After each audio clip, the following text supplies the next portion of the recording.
नमस्कार दोस्तों, नित्रा नारायणी और सहस्त्रबाहु की पाठशाला में आपका स्वागत है, जहां नित्रा शिष्या है और सहस्त्रबाहु उसके गुरु हैं। आइए, आप सभी का स्वागत है जो कथा सुन रहे हैं। उन आरण्य और आरण्य का बहुत बहुत स्वागत है। चलिए, पहले ये जानते हैं कि पिछले एपिसोड में हमने ये जाना कि सरस्वती जी को नक्षत्र लोक के लिए कार्य प्रणाली को चलाने के लिए दो ऐसे असुरों की आवश्यकता हुई जो अब तत्व से बने लोगों को भोग दिलवा सके, मनुष्य से भोग दिलवा सके, क्योंकि उस युग में सभी परमेश्वर की पूजा कर रहे थे और ज्ञान प्राप्त करने का प्रयास कर रहे थे। तो ना कोई अधर्म के बारे में सोच रहा था, ना ही अत्याचार के बारे में। अत्याचार, अनाचार, दुराचार ये सब दैत्यों के पास था। तब एक ऐसे दैत्य की आवश्यकता हुई जो दारुणी राक्षस, जो नाग रूप में नागलोक में रह रहा था।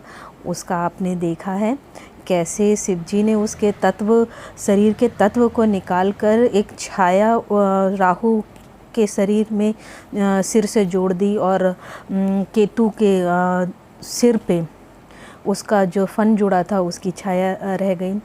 अब इसके बाद ये किस तरह से कार्य करते हैं, राहु की दशा के बारे में जाना कि राहु की अगर किसी जोड़े पर उसका प्रभाव पड़ता है तो ऐसी जीवात्माएं भी मनुष्य रूप धारण कर लेती हैं जिन्हें पशु योनि में जाना था। तो अब उसके आगे जानते हैं कि नित्रा दूसरा प्रश्न पूछती हैं कि राहु की दशा क्या है और छाया क्या है। इसके बारे में भी सहस्त्रबाहु बताते हैं। चलिए, कथा की शुभारंभ करते हैं। ओम श्री गणेशाय नमः। जो प्राणी मृत्यु लोक में अधर्म, पाप और अज्ञानता फैलाते हैं या फिर दुराचारी प्रवृत्ति के मनुष्य नरक लोक की ओर जाते हैं, और जो मनुष्य धर्म, पुण्य और प्राणी जगत को ज्ञान की ओर ले जाते हैं वे स्वर्ग की ओर जाते हैं।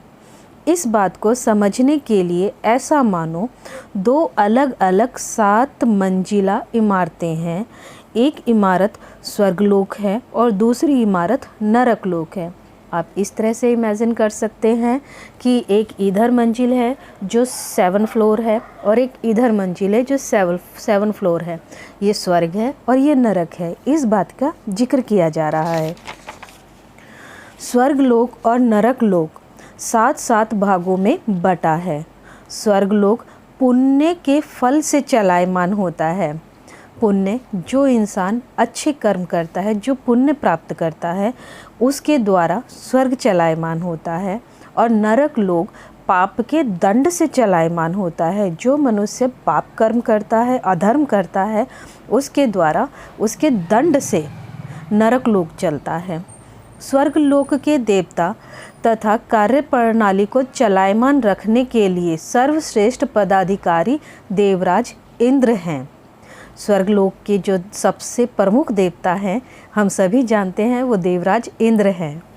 इन 7 तलों के अलावा 5 तल और हैं जो देवताओं और अथवा पृथ्वी लोक को छोड़कर सृष्टि के चराचर को चलायमान रखने कार्य यहीं से होता है।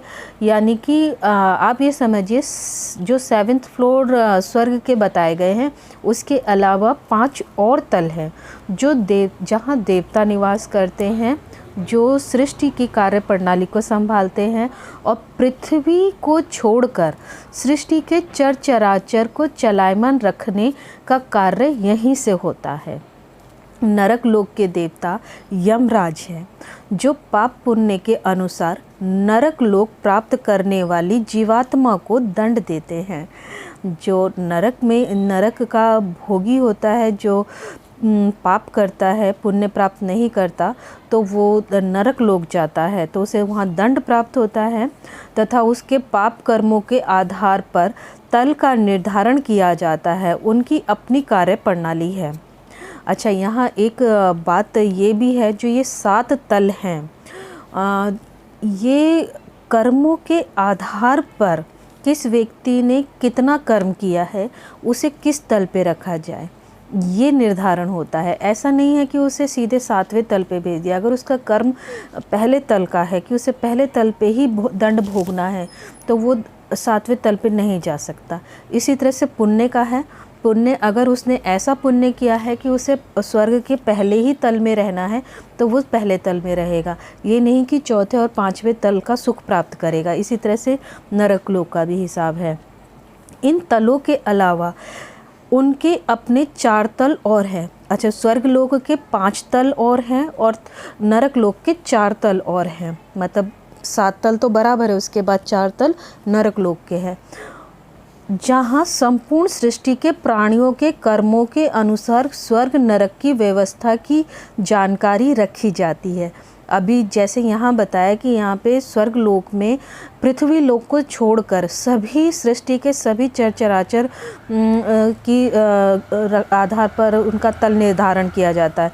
लेकिन यहाँ पर जो 4 तल है, यहाँ पर संपूर्ण सृष्टि जिसमें पृथ्वी भी आती है, ठीक है, तो वहाँ पर मनुष्य के कर्मों के आधार पर क्या उसे स्वर्ग मिलेगा, क्या उसे नरक मिलेगा, इसकी जानकारी रखी जाती है।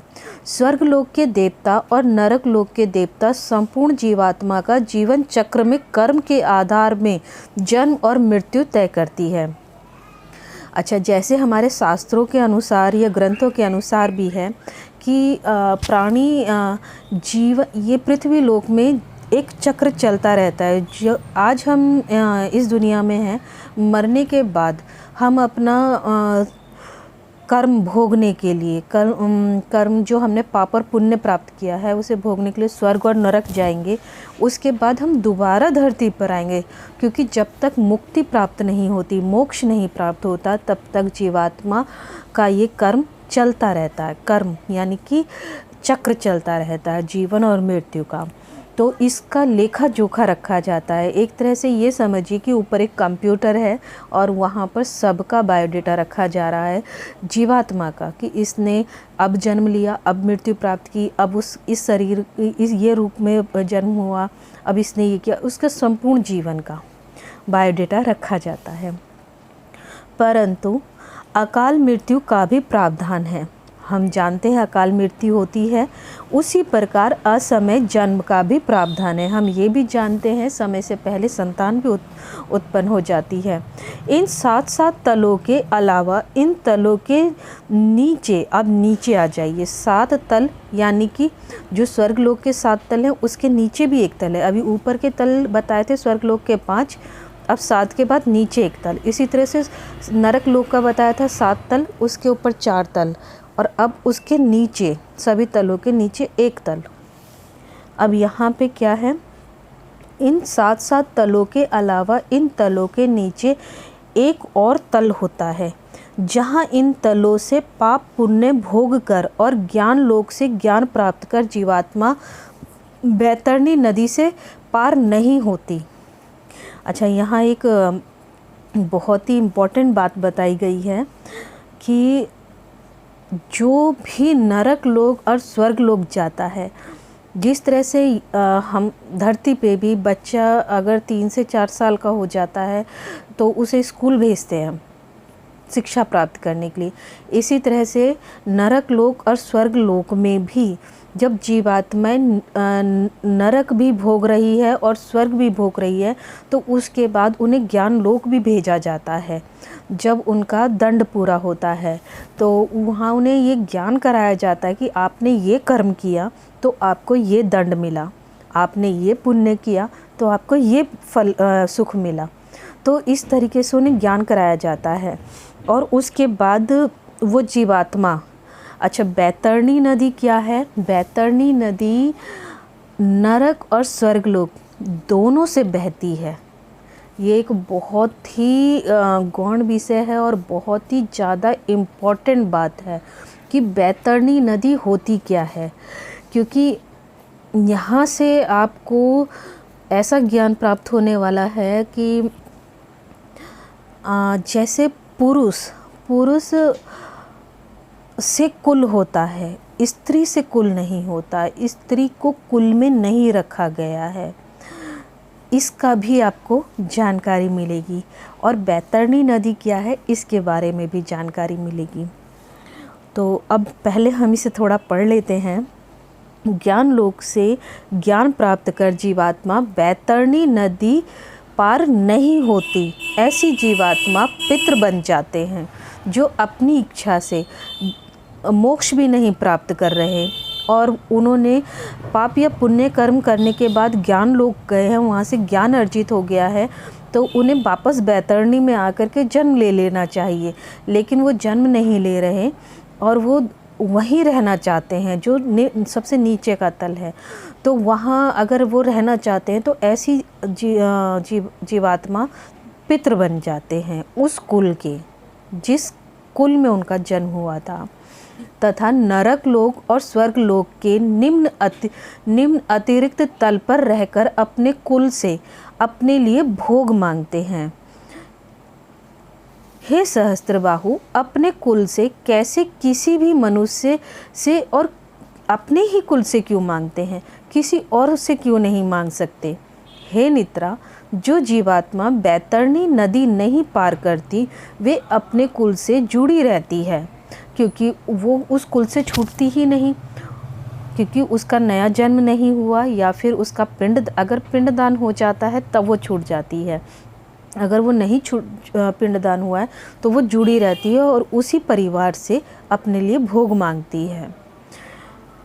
अपने कुल से वो कैसे, मुझे इस विषय को जरा विस्तार से बताइए। नित्रा पूछती हैं, नित्रे, जैसा तुम्हें पूर्व में बताया गया कि राजा दक्ष को सृष्टि के नियम पालन का कार्य सौंपा गया, किसी भी जीवात्मा के जन्म के संदर्भ में और मृत्यु के संदर्भ में जो अच्छे बुरे संस्कार, मुक्ति तर्पण संस्कार, जीवन संस्कार राजा दक्ष के नियमावली में बनाए गए।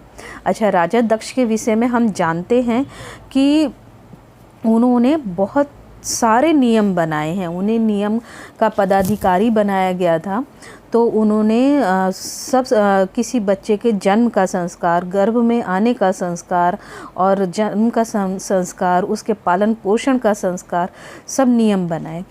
तो यहाँ तक कि मृत्यु होने का भी संस्कार और मोक्ष प्राप्त करने तक का संस्कार बनाया और पिंड दान का भी संस्कार बनाया।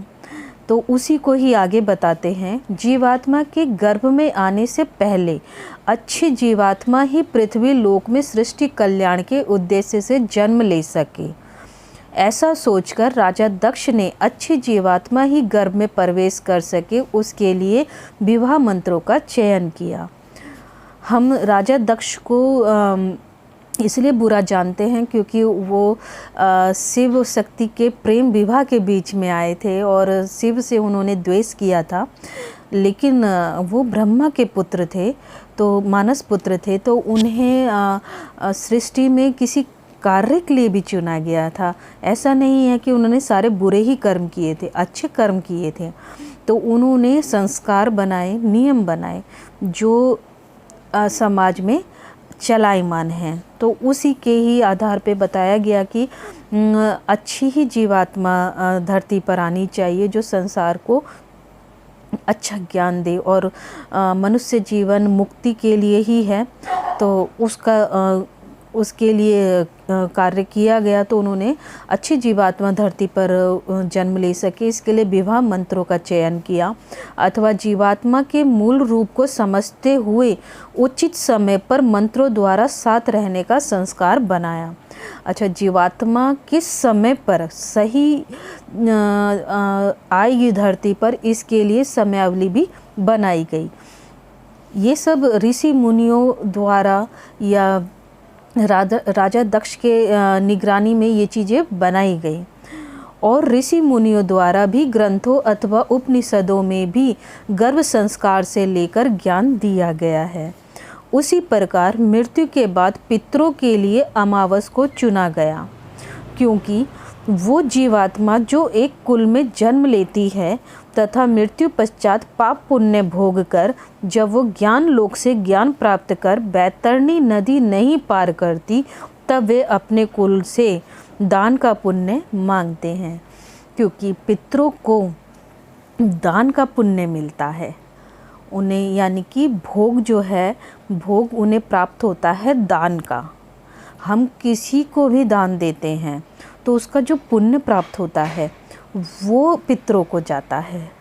तो इसी के बारे में बताया जा रहा है सॉरी। दान का पुण्य वो क्यों? वो इसलिए निद्रा, यदि मानव राजा दक्ष द्वारा बनाए गए पिंड दान का प्रावधान मरे व्यक्ति का नहीं करता है तो उस व्यक्ति की जीवात्मा पितृ रूप में उस कुल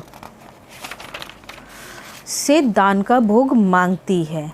और ये दान अमावस को इसलिए चुना गया क्योंकि इस दिन चंद्र नीच में और सूर्य ऊंच पर होता है, जब पितृलोक का द्वार खुला होता है, इसीलिए अमावस चुना गया।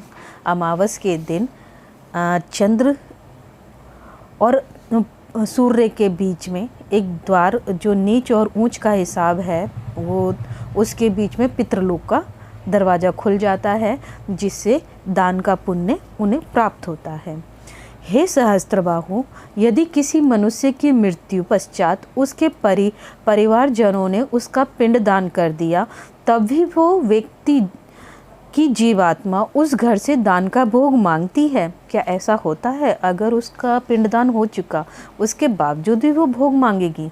नहीं निद्रा, ऐसा नहीं होता। जिसका पिंडदान हो गया वो उस कुल से अपने लिए दान का भोग नहीं मांग सकते, क्योंकि उसका संबंध उस कुल से खत्म हो जाता है। तो फिर दान का भोग कौन से पितर मांगते हैं?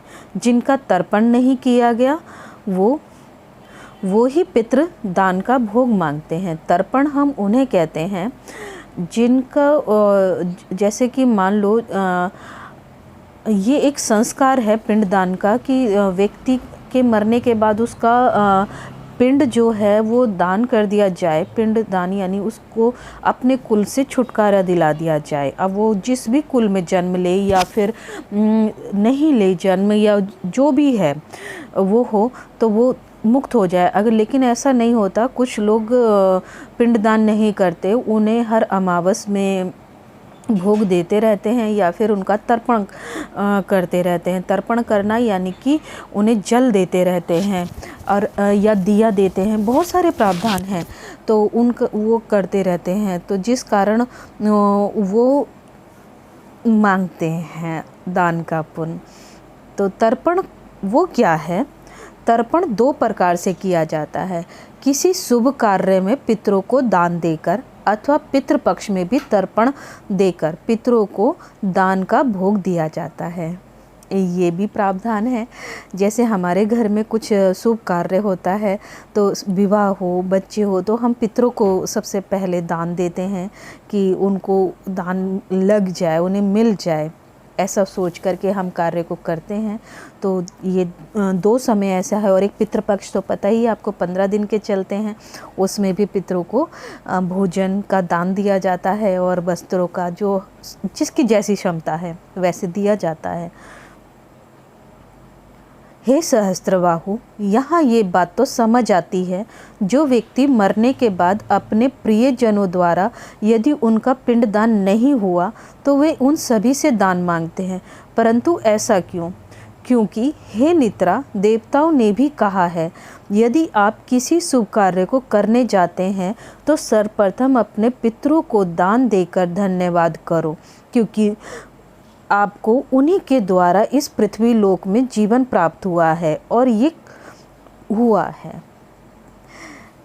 क्योंकि अगर हमारे पितृ पूर्वज नहीं होते, पितृ पूर्वज है ना, अगर वो नहीं होते तो हम कैसे होते? हम उनके कुल में कैसे जन्म लेते? कहीं ना कहीं से तो हम जन्म लेते ही। तो इसी बात को कहा गया, तो सबसे पहले धन्यवाद उन्हीं का ही करना चाहिए। हे निद्रा, अब आगे प्रश्न पूछती हैं। अब हमें ये बात समझ में आ जाती है कि पिंडदान क्या है, पिंडदान कर देना चाहिए ताकि हमारी आगे जो जनरेशन है वो उलझन में ना पड़ जाए। जो चीज़ हम मान रहे हैं, हमारी आगे की जनरेशन, या तो आप उन्हें ये चीज़ का ज्ञान कराइए, अगर नहीं ज्ञान कराते हैं तो आप पिंडदान करके अपने पितरों को मुक्त कर दीजिए। अब आगे नित्रा पूछती है कि ये कुल क्या है। हे नित्रा, मानव जाति को 3 कुल में बांटा गया है। एक कुल सूर्य है, दूसरा चंद्र कुल है और तीसरा राहु कुल है। तो क्या संपूर्ण मानव जाति सूर्य देव, चंद्र देव और राहु दैत्य की ही संतानें हैं? नहीं नेत्रे, यहाँ कुल से अर्थ सूर्य, चंद्र और राहु की संतान होने से नहीं है। स्वर्ग लोक के 2 कुल हैं, सूर्य और चंद्र, और नरक लोक के 1 कुल है, राहु। अच्छा, अब ये कैसे है, इससे थोड़ा सा हम बैक जाते हैं। जब शिव जी ने राहु के सिर के साथ केतु दानव राक्षस का सिर धड़ जोड़ दिया था, उसी वाले सीन पे जाते हैं। तो वहाँ राहु को जो है वो नरक लोक का कुल दिया गया। तो जो जीवात्मा नरक भोग कर बैतरणी नदी से जन्म लेती है वो राहु कुल की होती है। और स्वर्ग लोक के 2 कुल बनाए गए, सूर्य और चंद्र, जिनके पीछे राहु पड़े थे। वहाँ ये समाधान हुआ था, और भी समाधान हुए हैं, एक ग्रास के बारे में भी जानना है। तो सूर्य और चंद्र स्वर्ग लोक के कुल बने। यहाँ क्लियर होता है, जो जीवात्मा स्वर्ग लोक में पुण्य भोग कर बैतरणी पार करके जन्म लेती है तो वो या तो सूर्य कुल की होती है या फिर चंद्र कुल की होती है। और यदि वो नरक लोक में नरक भोग कर जीवात्मा पृथ्वी लोक में मनुष्य रूप में जन्म लेती है, वे राहु कुल से होती है। इसी बात को भी हमने समझा। जो नरक से जीवात्मा निकल करके जा रही है, बैतरणी नदी, अब इसको जान लेते हैं। थोड़ा सा टफ विषय है, इसे जानते हैं। बैतरणी नदी क्या है, और यहाँ शिवलिंग की उपस्थिति है एक, उसे भी जानते हैं। और शिवलिंग से चलिए पहले से जानते हैं क्या है ये। प्रारंभ हम समझ रहे हैं तो प्रारंभ में हर विषय समझना जरूरी है। बैतरणी नदी स्वर्ग लोक से बहती है और नरक लोक से बहती है। बहते हुए वो नरक लोक से भी जीवात्माओं को लेती हुई चलती है और स्वर्ग लोक से भी जीवात्माओं को लेके चलती है। जिन जीवात्माओं को अभी धरती पर आ करके पशु योनि में, पक्षी योनि में या मनुष्य योनि छोड़ करके किसी भी योनि में जाना है, वो नरक लोक से चलती हैं। वो बैतरणी नदी आती है, आपको पता है ये 7-7 मंजिल की है, और स्वर्ग लोक से भी चलती हैं। स्वर्ग लोक से भी पुण्य आत्माएं उस बैतरणी नदी में बह कर आती हैं। बहकर आने के बाद ये एक जगह मिल जाती हैं। मिलने के बाद अब इसके प्रभाव को शिवलिंग में रोका गया। यहाँ वही शिवलिंग है जिसे हम पूजते हैं, जिसे हम शिव का शिवलिंग कहते हैं। शिव जी द्वारा इस बैतरणी नदी को शिवलिंग में रोका गया। शिवलिंग में रोका गया। अब इसका प्रभाव इतना तेज था, इसी में ही सभी जीवात्माएं होती हैं। तब शक्ति ने इसे बैतरणी नदी के प्रभाव को अपने अंदर लिया, जिसे गर्भ कहते हैं। तब जीवात्मा का जन्म होता है मनुष्य रूप में। अब हम इस बात को यहाँ ये समझ सकते हैं कि शिवलिंग की उत्पत्ति कैसे हुई। जीवात्मा मनुष्य के द्वारा, इसी शिवलिंग पुरुष के द्वारा स्त्री के गर्भ में जीवात्मा को डाला जाता है, जिसे स्त्री यानी शक्ति के रूप में स्त्री उसे जन्म देती है। ये गौण विषय है, इसे समझना जरूरी है। और शायद मैंने कोशिश की है समझाने की कि बैतरणी नदी क्या है और किस तरह से शिवलिंग की उत्पत्ति हुई, क्योंकि बैतरणी नदी का प्रभाव इतना तेज़ था, उसमें नरक लोक से भी जीवात्मा। अभी हम इसके बारे में और जानेंगे कि बैतरणी नदी किस तरह की है। जो बैतरणी नदी नरक लोक से चलती है वो गर्म ज्वाला की तरह होती है, और जो स्वर्ग लोक से चलती है वो शीतल धारा की तरह होती है। जब ये मिल जाती हैं तब एक उग्र रूप उसका होता है, ठंडा और गर्म दोनों से, जो आगे जाकर के जीवात्माओं को जन्म देने का काम करती है। तो इस बैतरणी नदी का, जिस तरह से नदी समुद्र में जाके मिलती है, ये बैतरणी नदी गर्भ में जाकर ख़त्म होती है। तो अब आज के लिए इतना ही इस कथा में। उम्मीद है कि मैं इस कथा को थोड़ा सही बता पा रही हूँ, और आपके कोई सवाल हैं तो आप नीचे पूछ सकते हैं मुझसे। तब तक के लिए जय श्री राम, जय श्री राम।